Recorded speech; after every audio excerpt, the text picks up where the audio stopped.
Uttar Pradesh Chief Minister Yogi Adityanath and his Tripura counterpart Manik Saha inaugurated the Siddheshwari Temple in West Tripura district today. The newly built temple situated in Barkothal is among the 24 shrines managed by Shanti Kali Ashram.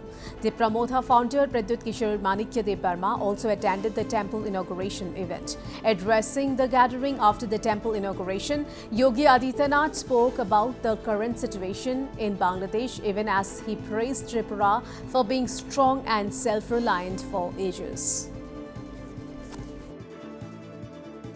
इस जरूर ध्यान में रखना कि त्रिपुरा स्वतंत्र इसलिए था क्योंकि त्रिपुरा के राजा के पास सामर्थ्य थी, शक्ति थी। उन्होंने यहाँ की जनता को एकजुट करके विधर्मियों के लिए भी और उन आक्रांताओं की ताकत को भी समझा था और उनको अपनी ताकत का एहसास कराया था। इसलिए त्रिपुरा सुरक्षित रहा, स्वतंत्र भी रहा।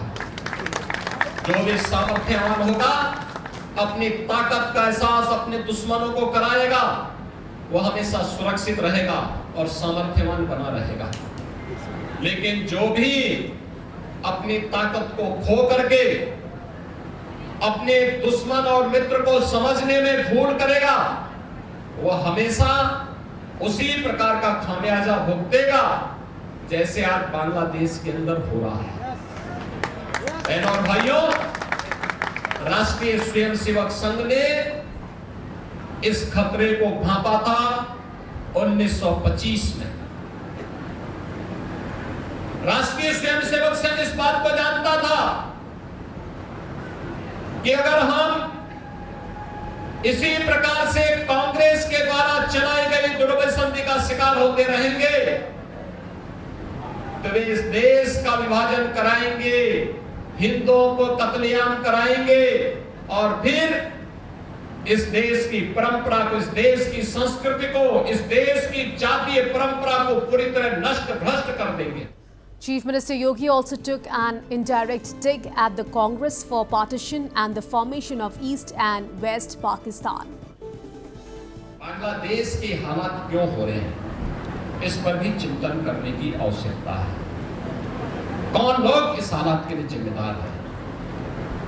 1947 के पहले कौन लोग थे जो लोग भारत के विभाजन का पक्षधर बनकर के मुस्लिम लीग की मंशा को और कांग्रेस की सत्ता लोलुपता के चक्कर में पड़ करके भारत के दुर्भाग्यपूर्ण विभाजन के लिए जिम्मेदार है। उन लोगों के बारे में सही जानकारी देने की आवश्यकता है। याद रखना, अगर उस समय के समाज ने, बहनों और भाइयों, उस समय के समाज ने पहले जो आंदोलन किया था 1905 में, बंग भंग का जो अंग्रेजों की साजिश थी, जैसे उसे विफल किया था, ऐसे ही मुस्लिम लीग की साजिश को विफल करने के लिए उस समय का कांग्रेस नेतृत्व और जोगेंद्र नाथ मंडल ये मिल करके अगर मुस्लिम लीग की मंशा पर पानी फेरने का काम करते तो कभी भी ये पाकिस्तान जैसा नासूर नहीं बनता।